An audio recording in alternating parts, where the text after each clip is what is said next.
સ્વામી વિવેકાનંદનું ગુજરાત પરિભ્રમણ. આપણી માતૃભૂમિના પુનર્જાગરણના કાર્યમાં મહાપુરુષોના પરિભ્રમણોએ મહત્વનો ભાગ ભજવ્યો છે. બુદ્ધ, મહાવીર અને શંકરાચાર્યજીના ઐતિહાસિક ભારત ભ્રમણો આ વાતના સાક્ષી છે. આપણા યુગમાં સ્વામી વિવેકાનંદ, મહાત્મા ગાંધી, વિનોબા ભાવે વગેરે મહાપુરુષોના દેશવ્યાપી પરિભ્રમણોએ તેઓના વ્યક્તિગત જીવનમાં, રાષ્ટ્રીય ઘડતરમાં તેમજ વિશ્વના ફલકમાં અત્યંત મહત્વનો ભાગ ભજવ્યો છે. સ્વામી વિવેકાનંદનું ગુજરાત પરિભ્રમણ આ રાષ્ટ્રવ્યાપી ઐતિહાસિક પરિભ્રમણનું કદાચ સૌથી વધારે અગત્યનું અંગ હતું. સ્વામી વિવેકાનંદ તેમની યાત્રામાં રાજસ્થાનથી ગુજરાત આવ્યા હતા. અમદાવાદ બાદ લીંબડી ગયા હતા. અમદાવાદથી સ્વામી વિવેકાનંદ વઢવાણ જવા નીકળ્યા અને ત્યાં સતી રાણકદેવનું મંદિર જોઈને બહુ પ્રભાવિત થયા અને હિન્દુ શાસ્ત્ર પ્રમાણે જે વિવાહની જે પ્રથા છે એ કેટલી ઉદાત્ત છે એ બધું એમણે ચિંતન કર્યું અને વઢવાણથી તેઓ પગપાળા લીંબડી જવા રવાના થયા. લીંબડી પહોંચતા પહોંચતા તેઓ બહુ થાકી ગયા હતા એટલે લીંબડી ગામની બહાર જ વિરાન જગ્યામાં એક શિવજીનું મંદિર હતું અહીંયા જ બાજુમાં. એ શિવજીના મંદિરમાં તેમણે દર્શન કર્યા અને પછી પૂજારીને કહ્યું કે હું બહુ થાકી ગયો છું, મારે રાતવાસો કરવો છે. અને ત્યારે એમણે કહ્યું કે ભાઈ અમારે ત્યાં તો જગ્યા નથી, પણ બાજુમાં એક સાધુઓને રહેવાની જગ્યા છે, ત્યાં તમે જઈ શકો છો. એટલે સ્વામીજી અહીંયા આવ્યા. અહીંયા ત્યારે એક જૂનું મકાન હતું 2 માળનું અને ઉપરના માળમાં નળિયાનું મકાન હતું. પછી ધરતીકંપમાં પડી ગયું, પછી આ બનાવવામાં આવ્યું છે, પણ ધરતીકંપ પહેલાં એ 2 માળનું મકાન જૂનું હતું. ત્યાં સ્વામી વિવેકાનંદને રહેવાનો ત્યાં જગ્યા આપી એ સાધુએ. પણ રાતના પછી જોયું સ્વામીજીએ કે એ સાધુ બાવા વિવિધ પ્રકારના વિચિત્ર પ્રકારના ઉચ્ચારણ કરી રહ્યા હતા મંત્રો, અને એમને ગંધ આવી ગઈ કે આ કોઈ વિચિત્ર પ્રકારના સાધુ બાવા છે અને તાંત્રિક વિધિ પ્રમાણેના સાધુ બાવા છે. એટલે એમણે નક્કી કર્યું કે અહીંયા રહેવું બરાબર નથી. એટલે એ ઓરડામાંથી બહાર ભાગવા માંડ્યા, પણ ત્યાં તો એમણે જોયું કે એમને કેદ કરી લેવામાં આવ્યા હતા. અને પછી એ સાધુઓના જે મહંત હતા એમણે આવીને જ્યારે કહ્યું, બધી વાત કરી, ત્યારે તો સ્વામીજી એકદમ ભડકી ગયા. કારણ કે એ મહંતે કહ્યું કે ભાઈ તમારું જે વ્યક્તિત્વ જોઈને અમે બહુ જ પ્રભાવિત થયા છીએ અને ખરેખર તમે ખૂબ બ્રહ્મચર્યનું પાલન કર્યું લાગે છે. અમે લોકો તાંત્રિક છીએ એટલે તમારા બ્રહ્મચર્યનું ખંડન કરી અને અમે વિવિધ પ્રકારની સિદ્ધિઓ પ્રાપ્ત કરીશું. એટલે હવે તમે અહીંયાથી બહાર નહીં જઈ શકો, તમે અહીંયા કેદ છો. સ્વામીજી આ સાંભળીને ગભરાઈ ગયા, પણ એમણે હિંમત ન છોડી. આખી રાત એમણે પ્રાર્થના કરી શ્રી રામકૃષ્ણદેવને, જગદંબાને, માં મને આમાંથી છોડાવો. અને એ પ્રાર્થનાને અંતમાં એમને એક વિચાર સૂજ્યો. એમની પાસે દૂધ દેવા માટે એક ભરવાડનો છોકરો આવતો હતો. એમણે એ ભરવાડનો છોકરો જ્યારે બીજે દિવસે સવારના દૂધ લઈને આવ્યો ત્યારે એમણે કહ્યું, બેટા મારી એક વાત સાંભળીશ, તારી સાથે તો મારી દોસ્તી થઈ ગઈ છે, તો તું મને મદદ કરીશ? એ છોકરા કહે, જરૂર હું મદદ કરીશ. ત્યારે છોકરાને કહ્યું કે જો હું તને એક સંદેશો આપું છું, ત્યારે રાજા સાહેબના હાથમાં એ આપવાનો છે. અને ત્યારે એ જૂનું નળિયાનું મકાન હતું, એમાંથી એક જૂનો નળિયો એમણે કાઢ્યો. પાસે કોલસાનો ટુકડો હતો, એમાં એમણે લખ્યું સાધુ ભય મેં હૈ. અને એને કહ્યું પહેલાં છોકરાને કે તારી ચાદરની અંદર સંતાડીને કોઈને પણ કીધા વગર તું સીધો જા રાજમહેલમાં અને ત્યાં જઈને રાજા સાહેબને આપી દે. મેં સાંભળ્યું છે કે રાજા સાહેબ બહુ ભલા માણસ છે, દયાવાન છે, એટલે જરૂરથી મને આમાંથી છોડાવશે. અને પછી એ છોકરો ત્યાં ગયો રાજમહેલમાં અને એ કહેવા લાગ્યો સિપાહીઓને કે મારે રાજા સાહેબને મળવું છે, મહારાજા સાહેબને. સિપાહીઓ કહે કે તારે તારો નાનકડો છોકરો તો શું કરીશ? આમ રકઝક ચાલતી હતી. ત્યાં તો ઉપરમાં મહારાજા સાહેબ લટાર મારી રહ્યા હતા છત પર. એમણે કહ્યું, વાત શું છે? તો સિપાહીઓએ કહ્યું કે આ છોકરો મળવા માગે છે, કે આવવા દો. અને પછી એ છોકરાએ પહેલાં બધી વાત કરી કે એક સાધુ બાવા અત્યંત અદ્ભુત વ્યક્તિત્વવાળા તેજસ્વી એક સંન્યાસી આવ્યા છે અને ત્યાં સાધુ બાવા લોકો બીજા સાધુ બાવાનો અડ્ડો છે, ત્યાં એમને પૂરી દીધા છે અને આ સંદેશો આપના માટે મોકલાવ્યો છે. તરત જ મહારાજા યશવંતસિંહજીએ પોતાના સિપાહીઓને મોકલાવ્યા, સ્વામીજીને છોડાવ્યા અને પછી સ્વામીજીને કહ્યું, સ્વામીજી હવેથી તમે સાવધાન રહેજો અને હવે તમે મારા જ અતિથિ છો, અહીંયા મારી સાથે રાજમહેલમાં રહો. અને એવી રીતે પછી સ્વામીજી ત્યાં રાજમહેલમાં રહ્યા અને આ જ એ જગ્યા છે જ્યાં પાછળમાં એક મકાન હતું જ્યાં સ્વામીજીને કેદ કરવામાં આવ્યા હતા. પણ સ્વામી વિવેકાનંદ ત્યારે દ્રઢ નિશ્ચય કર્યો હતો કે મને મારી નાખશે તો પણ હું મારી પવિત્રતાને આંચ નહીં આવવા દઉં. એ એમનો જે દ્રઢ સંકલ્પ હતો અને એમની ભગવાન પ્રત્યેની જે શ્રદ્ધા હતી એને કારણે સ્વામીજી બચી ગયા. અને આવી રીતે લીંબડી એ સ્વામી વિવેકાનંદના જીવનના ઇતિહાસમાં એક અત્યંત અનેરું પાનું છે. કદાચ જો યશવંતસિંહજીએ સ્વામીજીને અહીંયાથી ન છોડાવ્યા હોત તો આજે આપણને સ્વામી વિવેકાનંદ ન મળત. કારણ કે સ્વામીજી દ્રઢ નિર્ણય કર્યો હતો કે હું મોતના ભોગે પણ કોઈ દિવસ પોતાના સિદ્ધાંતો સાથે બાંધછોડ ન કરું.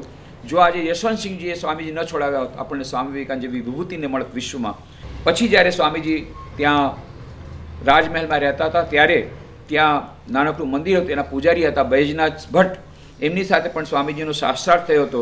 પાછળથી એ જ બૈજનાથ ભટ્ટ એ પુરીના શંકરાચાર્ય બન્યા હતા, પણ એ જુદી વાત છે. પણ અહીંયા સ્વામી વિવેકાનંદે લીંબડીમાં આધ્યાત્મિક અનેરું વાતાવરણ સર્જ્યું હતું પોતાની આધ્યાત્મિક વાતો દ્વારા. અહીંયા સ્વામીજીને નવું જીવનદાન મળ્યું હતું. એટલે લીંબડી એ સ્વામી વિવેકાનંદના જીવનમાં લીંબડીનું બહુ અત્યંત અનેરું મહત્વ છે.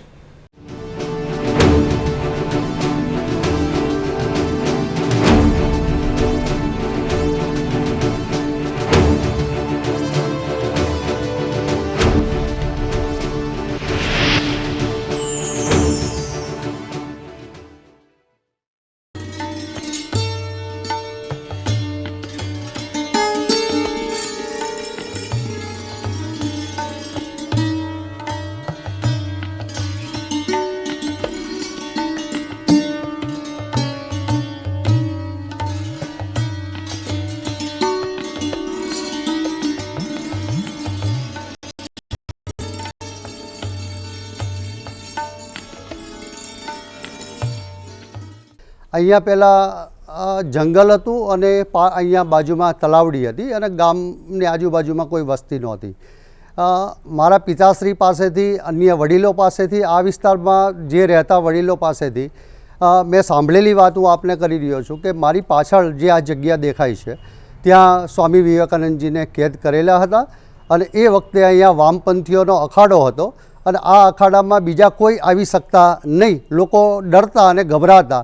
આવી લોકવાયકા અને અનુભવેલી વાતો અને સાંભળેલી વાતો અમે મારા વડીલો પાસેથી, મારા પિતાશ્રી પાસેથી મેં સાંભળેલી છે અને આની અનુભૂતિ પણ અમે કરેલી છે. મારા પોતાનો હું સ્વયં અનુભવ કહું તો 5 વર્ષ આ લક્ષ્મીનારાયણ મંદિરની મેં પૂજા કરી અને જે રૂમમાં સ્વામીજીને કેદ કરવામાં આવેલા એ રૂમમાં મારા અભ્યાસકાળ દરમિયાન હું વાંચતો અને એ જે પોઝિટિવ વાઇબ્રેશન જે મળતા અને જે અંદર સ્પિરિચ્યુઅલ પાવર મળતો એની અનુભૂતિ મને ખુદને થયેલી છે અને એ હું આપની સમક્ષ આ વાત હું આપને પ્રગટ કરતા હું ખૂબ આનંદ અનુભવું છું.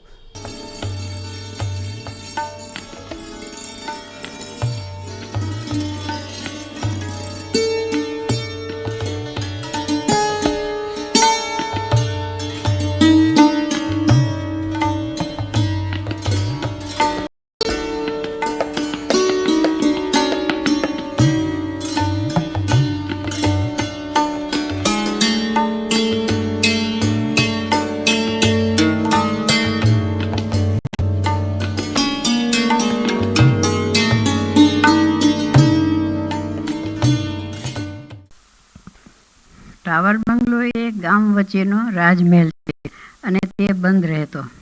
એમાં ઘણી કિંમતી સામગ્રી, ચાંદીનું સિંહાસન વગેરે એવું રહેતું. પહેલાં કચેરી અહીં જ ભરાતી એટલે એનો દરબાર હોલ ઘણો ભવ્ય છે. મહેલ બંધ હતો એટલે તમામ કિંમતી વસ્તુઓ એમાં જ ભરી રાખી હતી. અહીંયા કમ્પાઉન્ડમાં જ અમારા કુળદેવી બિરાજે છે. કુળદેવીના દર્શન શક્તિના અને અમે વખતો વખત જતા. અરસામાં ટાવર બંગલાની સ્થિતિ હતી. આ મહેલ ખૂબ હોંશથી બંધાવેલ અસલનો દરબારગઢ. આજ એનો વિશાળ દરબાર હોલ ખૂબ ભવ્ય છે. સ્વામી વિવેકાનંદ જ્યારે લીંબડીમાં પધાર્યા ત્યારે વામમાર્ગીઓના અટામાંથી છોડાવેલ તેમને અહીં જ નિવાસ આપેલો.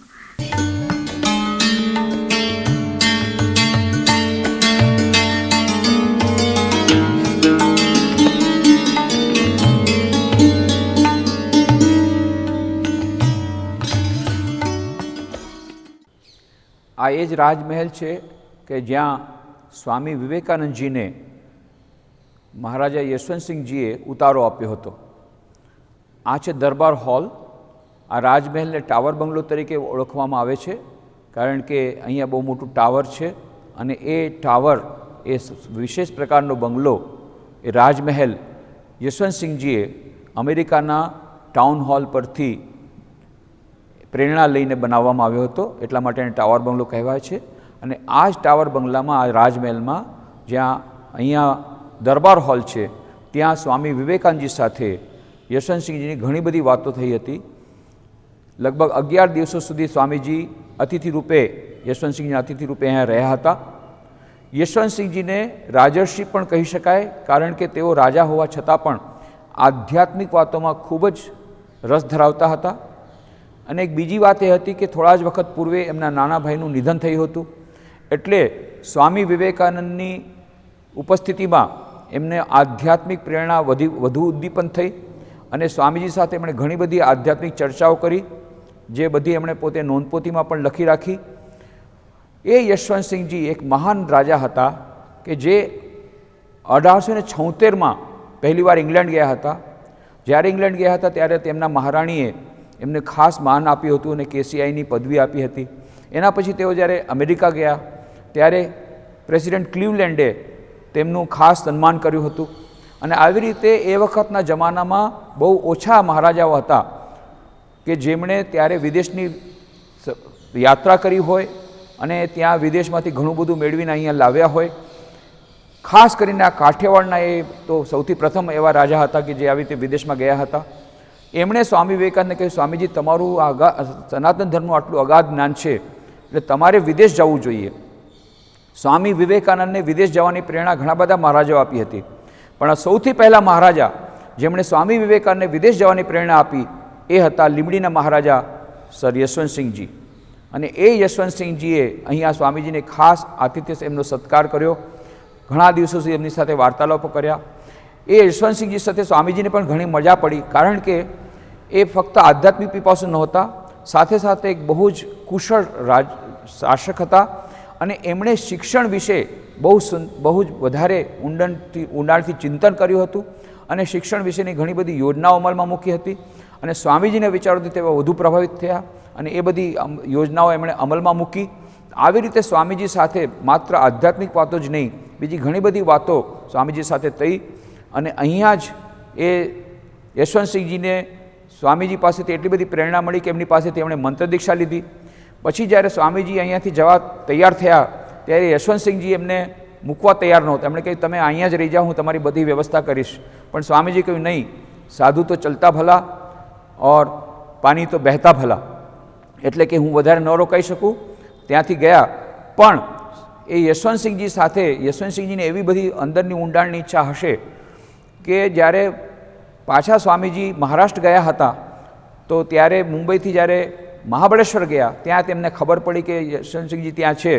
ફરી પાછા એમની સાથે 1.5 મહિનો એમણે મહાબળેશ્વરમાં ગાળ્યો. ફરી પાછો ત્યાંથી પૂનામાં આવીને વળી પાછા 15 દિવસ ગાળ્યા. આવી રીતે યશવંતસિંહજી સાથે સ્વામી વિવેકાનંદની એક અગાઢ મિત્રતા ઘણા વખત સુધી રહી. આ પછી યશવંતસિંહજી ઘણીવાર સ્વામીજીને કહ્યું કે તમે આવો. સ્વામીજી ઘણીવાર પ્રયત્નો પણ કર્યા, પણ ગમે તે કારણોસર સ્વામીજી આવી ન શક્યા. પણ સ્વામીજી જ્યારે એમને કહ્યું હતું કે હું જ્યારે સમય આવીશ ત્યારે હું પાછો આવીશ, એ એમની જે ભવિષ્યવાણી હતી, જે એમણે એક પ્રકારનું વચન આપ્યું હતું, એક જુદી રીતે એ પાર પડ્યું. અને પછી સ્વામીજી આવ્યા અને પણ એ સૂક્ષ્મ રૂપે આવ્યા, સ્થૂળ દેહમાં ન આવ્યા, કારણ કે 1902માં જ 4 જુલાઈ 1902ના રોજ એમણે મહાસમાધિ લીધી. આ તરફ યશવંતસિંહજીને પણ 1905માં જ્યારે આ સુંદર રાજમહેલ, જ્યારે એમાં અચાનક આગ લાગી ગઈ, આખો રાજમહેલ ખાખ થઈ ગયો. ફક્ત આ જ દરબારગઢ, દરબાર હોલ કે જ્યાં સ્વામીજી રહ્યા હતા એ જ માત્ર બાકી રહ્યો, બાકી બધું બળીને ખાખ થઈ ગયું. એ બહુ જ સુંદર લાઇબ્રેરી હતી, ભવ્ય લાઇબ્રેરી, જેને ખૂબ જ પ્રેમ કરતા યશવંતસિંહજી. એ લાઇબ્રેરી પણ બળીને જ્યારે ભસ્મ થઈ ગઈ ત્યારે એનાથી જે ઊંડો આઘાત લાગ્યો, એ આઘાતમાંથી તેઓ ફરી પાછા ન ફરી શક્યા. અને 1907માં મહારાજા યશવંતસિંહજીએ પણ પોતાનો દેહ છોડ્યો. એટલે આવી રીતે પછી સ્થૂળ રીતે યશવંતસિંહજી અને સ્વામી વિવેકાનંદની બંનેની બેઠક થઈ ન શકી, પણ સ્વામીજીએ સૂક્ષ્મ રૂપમાં જાણે કે આવ્યા. એની એક વાર્તા જે છે એ અદ્ભુત વાર્તા છે. અને આવી રીતે સ્વામીજી અત્યારે શ્રી રામકૃષ્ણ મા શારદા દેવી સાથે અહીંયા છબી રૂપે વિરાજે છે.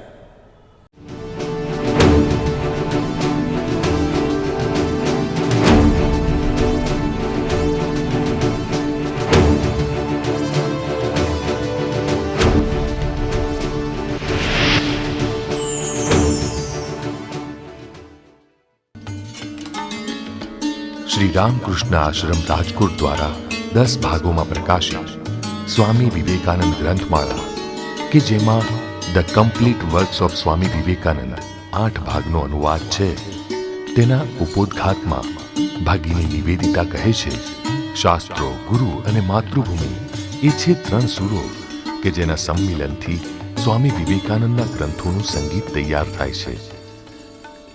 એમને હજી સંતો, વિદ્વાનો અને સામાન્ય જનતામાં એક સરખી રીતે ભળીને સૌ પાસેથી શીખવાનું, સૌને શીખવવાનું, સૌની સાથે વસવાનું બાકી હતું.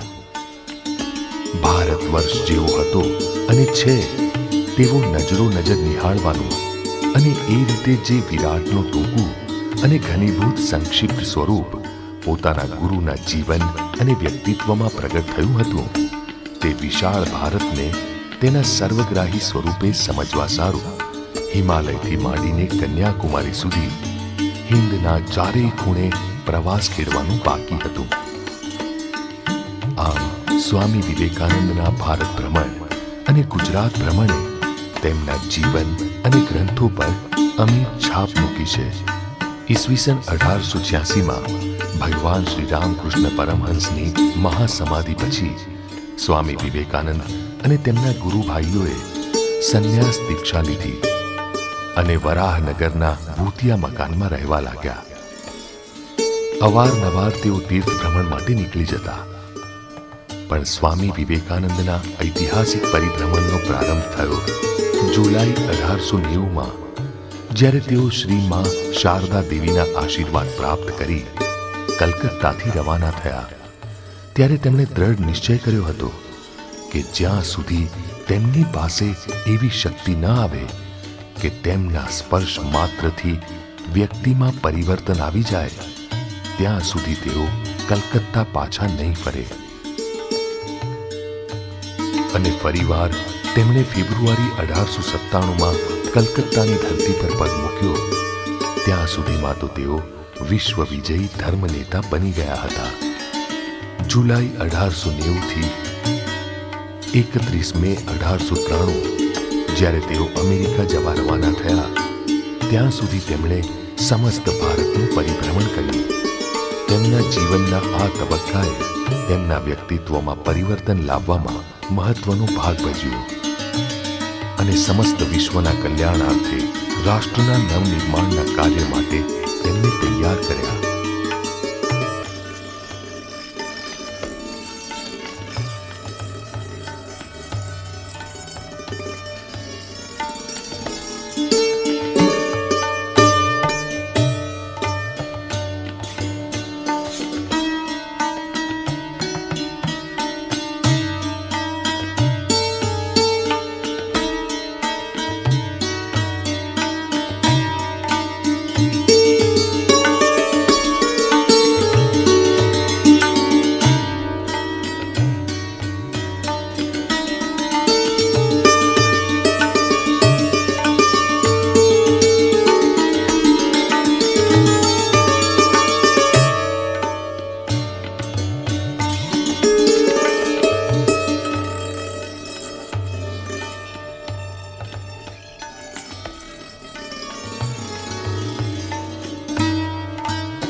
જીવન સંદેશ આજે પણ જનમાનસમાં વ્યાપ્ત છે.